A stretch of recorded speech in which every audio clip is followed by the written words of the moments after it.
Hey guys, so last video we talked about the production possibilities curve and gains from trade. So this video we're going to move on to the demand curve, and this is basically one of the most important economics concepts and it's pretty basic. So we're going to talk about the demand curve.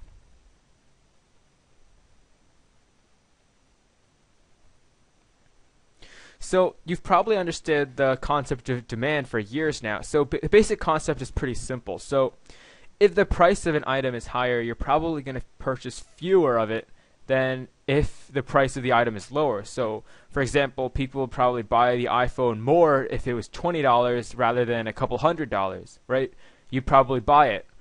But so this is known as the law of demand, which basically states that when the price of a good rises, consumers will decrease their quantity demanded for that good.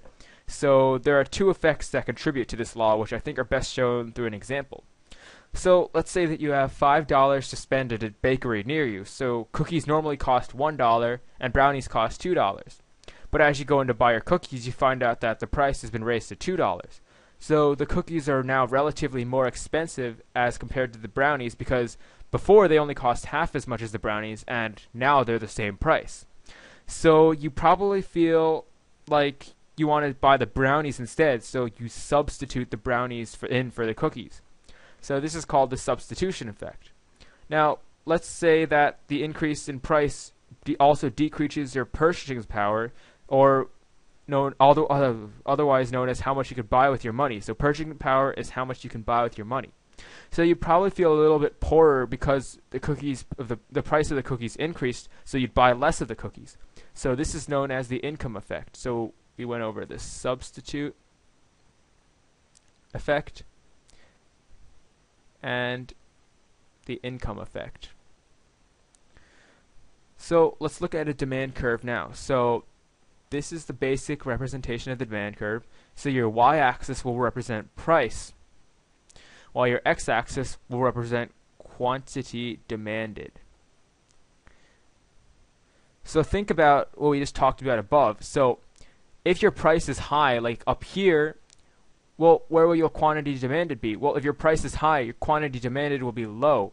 So as you're like more on this side, the quantity demand is lower, and as you go more to the right, the quantity demand gets higher. So as the price is high, the quantity demanded would be high, so it'd probably be around here. But if the price is extremely low, your quantity demanded would probably be much higher. So if the price is lower, like around this area, then your quantity demanded might be somewhere around here.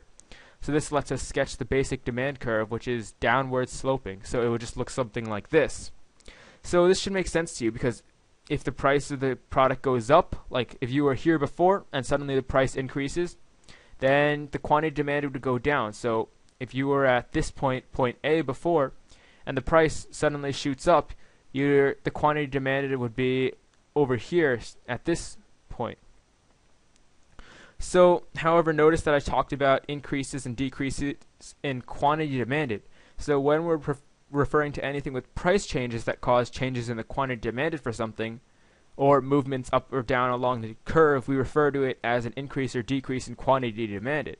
So there are also non-price determinants of demand curve that cause shifts in the demand curve, and these we refer to as increases or decreases in demand. So the first of these non-price determinants is what's known as well, it's not known as anything, it's just consumer income.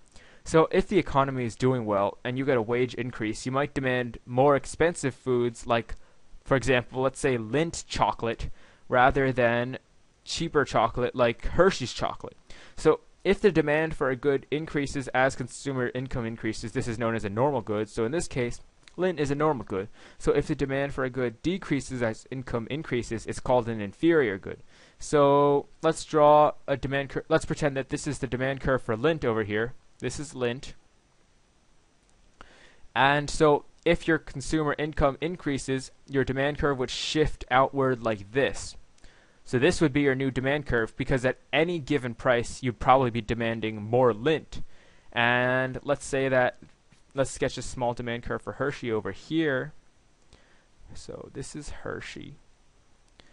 Then remember to label your axes.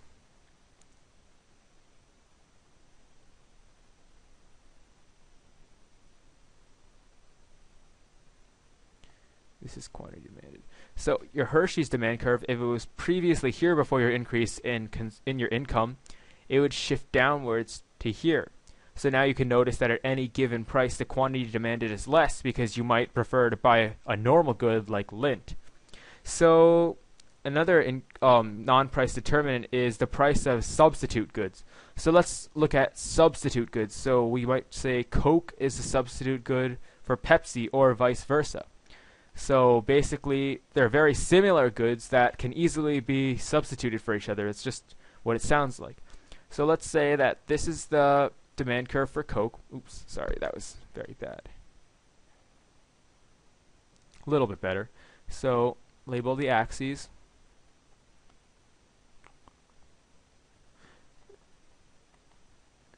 And this is your demand curve for Coke. And perhaps the price is currently something like this. Then let's draw your demand curve for Pepsi. So this is your quantity demanded and your price.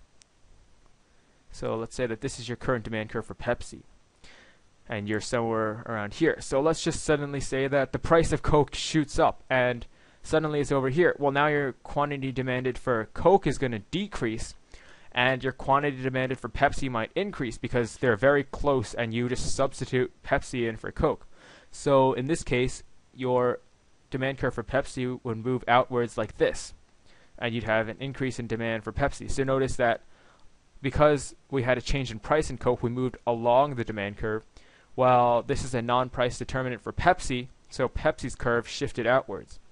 Now let's assume on the other hand that suddenly Coke's price was lowered. So instead of moving up, we move down the demand curve, and let's say you end up somewhere here where the price is lower than it was previously. So this is a lower price, right? Then your quantity demanded would go up. So if this is your previous quantity demanded, then this is your new quantity demanded. So your quantity demanded goes up. And then in this case, if the price was lowered, your demand curve for Pepsi would probably shift down like this. So this is the price of substitute goods as the non-price determinant of demand. Now, another non-price determinant of demand is the price of complementary goods. So complementary goods do just as they sound, so they complement each other. So let's look at two demand curves for chips and salsa. So you probably like to eat your chips with salsa, right? Well, perhaps you don't, but other people like to, or you've probably seen this before. So we'll label our axes price, quantity demanded, and our salsa demand curve.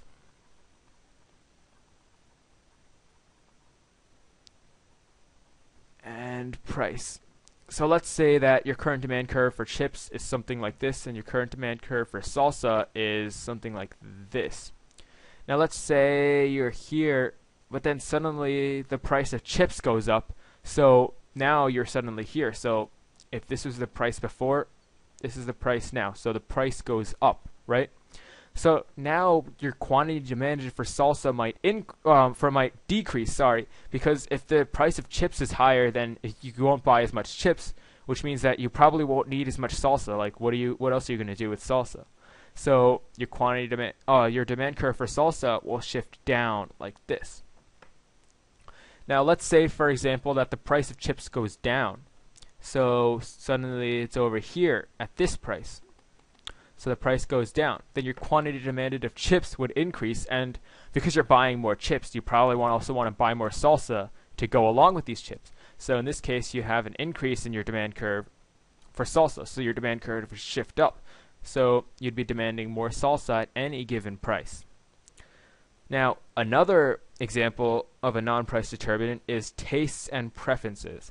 So, for example, if this is the demand curve, let's say for fedoras, and this is the price, and this is the quantity demanded.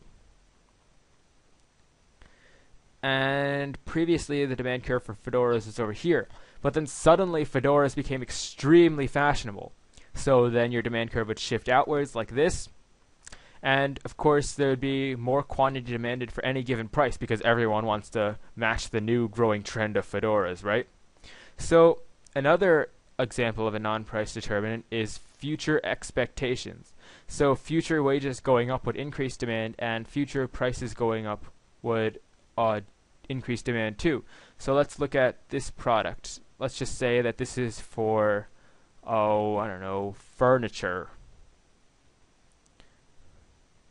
So I'm going to label this price and this quantity.